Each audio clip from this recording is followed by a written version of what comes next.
Every year we have a day called Overshoot Day. This day marks when we exceed Earth's natural resource limit for the year. When we first started recording this in 1970s, it fell in December. Last year it happened in August, and this year it's happening in July. That means for half a year we're living on resources that we do not have. In my speech, I'll discuss how fast fashion encourages overconsumption, which leads to environmental harm and worker exploitation. The fast fashion industry directly harms the climate by polluting the air, water, and land, which only worsens our climate change. The fashion industry generates a whopping 85% of textile waste. According to an article by CQ Press, February 9, 2024, this industry produces 92 million tons of waste per year, which is expected to hit 134 million by 2030. First, I'll explain what the fast fashion industry is and why it drives overconsumption. Next, I'll explain the environmental impact of this industry, the waste, pollution, and how it affects climate change. Finally, I'll explain the human costs, the exploitations of workers in vulnerable communities due to this industry. So, what is the fast fashion industry and how does it affect the environment? Basically, it's an industry that promotes the rapid production of cheap and trendy clothing. Fast fashion companies like Shein, Zara, and H&M churn out new clothing weekly or even daily to keep up with the latest trends. All this encourages a lot of waste.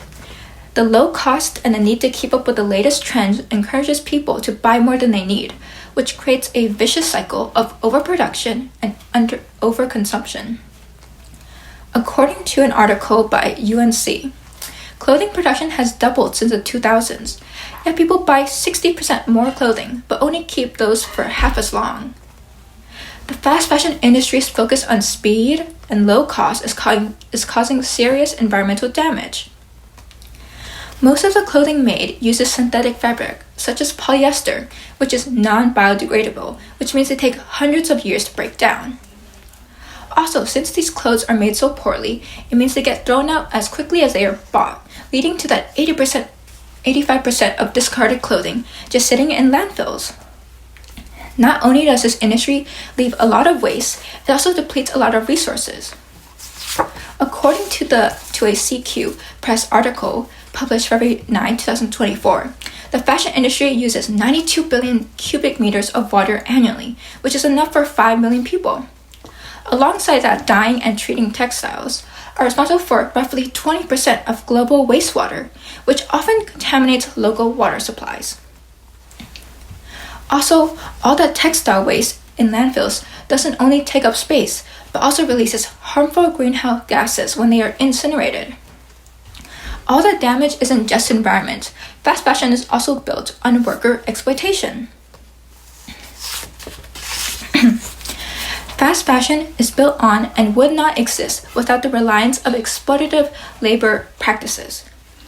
Basically, fast fashion companies rely heavily on sweatshops in developing nations. According to an article by CQ Press, February 25, 2025, workers are paid as little as $3 a day and work 14 to 16 hours. A decent chunk of these workers are children as well. These workers are often exposed to toxic chemicals and poor ventilation.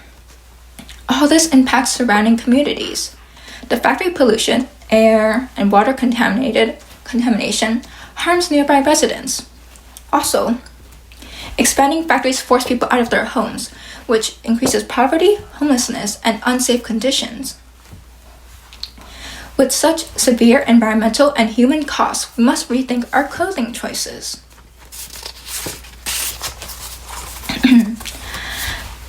So, with both environmental and human costs being so severe, it far outweighs short-term benefits from whatever clothing we buy. This industry's focus on speed and low cost creates a lot of waste, pollution, and resource depletion. And at the same time, this industry relies on the exploitation of vulnerable workers with low wages and unsafe conditions. In the end, the convenience of cheap, trendy clothing comes at the cost of damaging the environment and harming vulnerable people.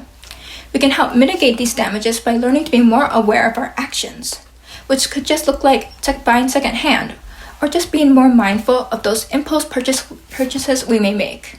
Thank you.